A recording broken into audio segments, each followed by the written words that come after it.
Aviation history is often told as a single dramatic moment in 1903, but that is misleading. Human flight developed through a long sequence of partial solutions to different problems: first lift, then control, then propulsion, then safety and scale. The people who advanced aviation were rarely starting from zero. They inherited ideas, tested them in new ways, and corrected earlier mistakes. That is why the story stretches across more than 2,000 years.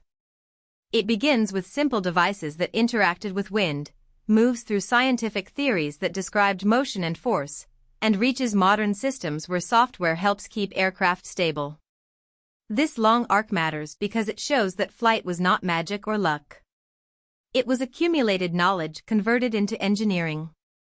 Every major phase of aviation solved one bottleneck while revealing the next. Balloons could rise but not reliably steer. Gliders could model wing behavior but lacked sustained power. Early airplanes could fly but needed better engines and controls. Jets expanded speed and global range but required new infrastructure. Digital avionics improved precision but increased dependence on electronics and software. Drones expanded access to the sky but introduced new regulatory and ethical challenges. The most useful way to understand aviation is as a chain of evolving systems, not isolated inventions. The earliest practical step toward human flight was the kite in ancient China, centuries before modern aviation science. Kites seem basic, but they demonstrated key aerodynamic realities. A shaped surface interacting with moving air can generate lift, and stability depends on balance, angle, and tether control. In other words, kites created a repeatable environment for observing how airflow affects a lifting surface. That repeatability was essential. Mythic stories and dangerous jumping attempts showed ambition, but they did not produce consistent technical learning. Kites did. They could be adjusted, retested, and improved. Over time, this experimental mindset became central to all aeronautical progress. Later, Renaissance thinkers like Leonardo da Vinci designed flying machines with surprisingly advanced concepts, including lifting surfaces and mechanical transmission ideas inspired by birds. His designs were visionary but not workable with the materials and power sources of his era. Still, his work mattered because it reframed flight as an engineering challenge rather than a fantasy. He contributed to a growing tradition of studying flight through mechanism, geometry, and force. Even when results were impractical, the intellectual shift towards systematic design was a major step forward. Aviation would eventually depend on exactly this approach: observation, modeling, prototyping, and iteration.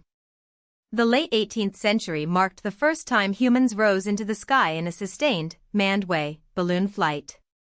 The Montgolfier brothers used heated air to create buoyancy, proving that human ascent was physically achievable with engineered systems. Around the same period, hydrogen balloons appeared after advances in gas chemistry, offering stronger lift and longer potential endurance. These breakthroughs changed public imagination overnight. Flight was no longer a philosophical question, it was visible reality. Yet balloons solved only one dimension of aviation. They offered altitude without precise directional control because they depended heavily on prevailing winds. Even so, they were transformative in military and scientific contexts. During the French Revolutionary era, balloon units were used for reconnaissance, showing the strategic value of aerial perspective long before airplanes. Observing battlefield movement from above introduced a military advantage that would later become central to modern warfare. Ballooning also stimulated research into atmospheric behavior, pressure, and gas properties. At the same time, wider developments in mechanics and fluid analysis were giving engineers better tools to describe motion and force. So while balloons were limited as steerable vehicles, they were decisive in proving that human operations in the air could be sustained, useful, and worthy of serious institutional investment. 19th-century glider experimentation shifted aviation toward the central problem that balloons could not solve: controlled winged flight. Sir George Cayley played a foundational role by separating aircraft functions into lift, propulsion, and control, a conceptual framework still used today. Instead of copying bird flapping directly, he treated an aircraft as a system with distinct aerodynamic and mechanical roles. This systems view enabled more focused experimentation. Later pioneers expanded the practical side. Otto Lilienthal conducted many glider flights and collected valuable data on wing curvature and lift behavior. His work was dangerous, and he ultimately died in a crash, but his empirical method deeply influenced later designers. Octave Chanute contributed by sharing designs and test findings across an emerging network of experimenters, helping aviation become collaborative rather than purely isolated invention. By the end of the century, researchers understood that generating lift was not enough. Pilots needed continuous control in roll, pitch, and yaw under changing wind conditions. Many early craft could leave the ground yet remained dangerously unstable. Gliders became the training ground where this instability was studied directly. They exposed how sensitive aircraft were to center of gravity, tail configuration, and control surface geometry. This period did not deliver fully practical air transport, but it produced the aerodynamic literacy that powered flight required. The breakthrough in 1903 came when the Wright brothers integrated the pieces into one coherent machine, a controllable, powered, heavier-than-air aircraft. Their achievement was not merely adding an engine to a glider. It was solving control as an active, coordinated process. They developed methods to manage roll, pitch, and yaw together, and they supported these ideas with wind tunnel testing that refined wing performance data. This disciplined approach distinguished them from many contemporaries who relied more heavily on intuition or unverified assumptions. Their first flights were short, but they demonstrated repeatable powered control, which is the practical threshold of aviation. After this point, progress accelerated rapidly. Designers converged toward recognizable configurations, including fuselage wingtail arrangements that balanced stability and maneuverability. By around 1909, the cruciform tail layout had become a common and effective solution. Engine technology then improved aircraft capability in range, speed, and payload, making airplanes increasingly useful beyond experimentation. The right milestone matters because it converted aviation from possibility into an engineering domain with reproducible results. Once controlled powered flight was proven, investment, competition, and military interest expanded sharply, creating the conditions for aviation to evolve from workshop prototypes into industrial production and operational fleets. In the early 20th century, airships offered a parallel path to long-distance flight. Rigid steerable balloons, strongly associated with Ferdinand von Zeppelin, became symbols of modern travel and engineering ambition. Unlike simple free balloons, airships could be navigated and could carry substantial payloads over long ranges. For a period, they were among the most practical options for extended aerial travel, especially before fixed-wing aircraft matured for reliable long-haul routes. Airships also shaped public perception by presenting flight as structured transport rather than occasional spectacle. However, their architecture carried vulnerabilities. Large gas-filled structures were sensitive to weather, operational complexity, and safety risk. These constraints limited their long-term dominance even as they demonstrated what large-scale aviation services might look like. Historically, airships function as an important transitional technology. They proved that aviation could support organized passenger networks and international mobility, but they were eventually overtaken by airplanes with improving engines, stronger airframes, and better performance envelopes. Their rise and decline illustrate a recurring pattern in transport innovation. The winning platform is not always the first to scale visibly, but the one that eventually combines safety, economics, infrastructure fit, and technical robustness most effectively. Before global runway networks were fully developed, large flying boats became a practical solution for transoceanic routes. Their key advantage was infrastructural. They could use water surfaces as takeoff and landing zones, reducing dependence on large land airports.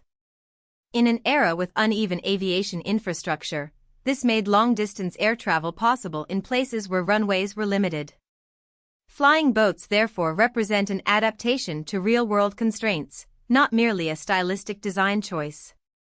They linked major coastal points and demonstrated that intercontinental passenger and mail operations could be organized at scale. But as airfields expanded and land-based aircraft improved after World War II, the balance shifted. Better propeller technologies, stronger engines, and later jet propulsion made conventional airplanes more efficient for scheduled operations. Maintenance and route flexibility also favored land-based systems integrated with growing airport networks. The decline of flying boats shows how aviation outcomes depend on whole ecosystems, aircraft capability, ground infrastructure, economics, and operational reliability. Even technically impressive designs can fade when broader systems evolve in another direction. Flying boats were vital in their time, but they became less competitive once land runway aviation reached the performance and network maturity needed for global expansion. Jet propulsion transformed aviation in both civilian and military domains by redefining speed, altitude capability, and route economics. Propeller aircraft had already made regular air travel possible, but jets compressed travel time at a scale that changed how people and institutions organized life. International business, migration patterns, tourism, and diplomatic mobility all accelerated under the jet age.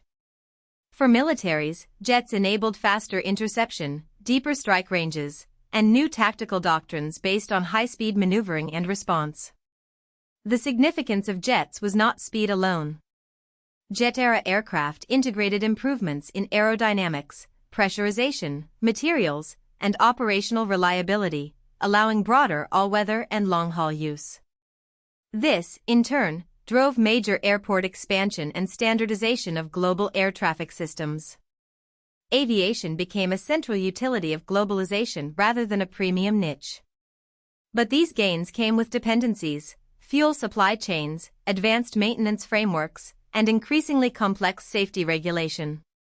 The jet era therefore represents a systems transformation. Aircraft performance improved dramatically, but equally important was the institutional architecture built around them, from pilot training and maintenance standards to international route coordination. That combined technical and organizational shift is what made routine global air travel possible for millions of people. Late 20th century digital electronics introduced another major shift, from primarily mechanical control and analog instrumentation to integrated avionics and fly-by-wire systems. In fly-by-wire architectures, pilot inputs are processed electronically and translated into control surface actions through computers, often with stability protections. This allowed designers to pursue aircraft shapes that are aerodynamically less stable but more efficient or maneuverable, because control software could continuously compensate in real time. The result was not only better performance but also, in many contexts, improved handling precision and reduced pilot workload. Digital cockpits also merged navigation, engine data, weather, and flight management into coherent interfaces, improving situational awareness and operational consistency. However, digitalization changed risk profiles. Reliability increasingly depended on software integrity, sensor fusion, and redundancy design, not only on mechanical robustness. Aviation had to evolve certification methods and maintenance logic to address this new reality. In practical terms, the digital turn made modern aviation possible at contemporary scale and complexity, from dense civil traffic management to advanced military flight envelopes.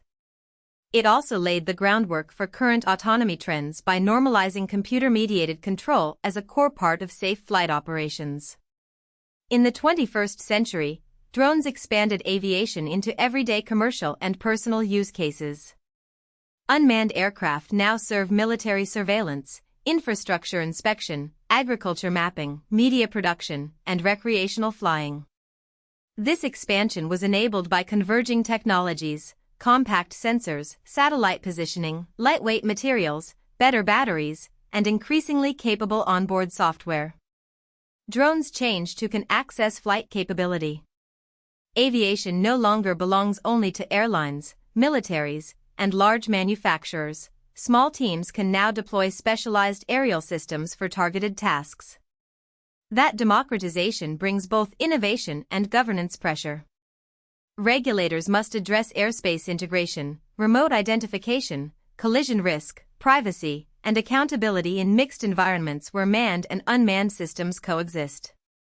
Drone growth also pushes new operational infrastructure, including low-altitude traffic management concepts and geofencing mechanisms. Technically, drones continue aviation's long tradition of balancing stability, control, and mission design. Strategically, they widen the meaning of aviation itself. The field now includes layered ecosystems, long-haul passenger jets, tactical military platforms, and distributed autonomous vehicles performing precise local missions. This is not a replacement of old aviation by new aviation, it is an expansion of aerial capability into multiple concurrent modes. Across all eras, aviation advances through iterative resolution of constraints. Early innovators struggled to leave the ground. Later generations struggled to control movement. Then came propulsion limits, range limits, reliability limits, and now autonomy and integration limits. Each solution created new opportunities and new vulnerabilities.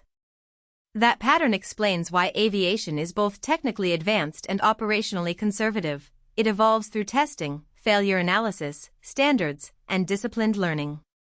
Safety practices in modern aviation are built from this historical memory, converting past incidents into design rules, training protocols, and procedural safeguards. Looking forward, the same logic will shape future flight, including more autonomous systems and potentially higher speed regimes.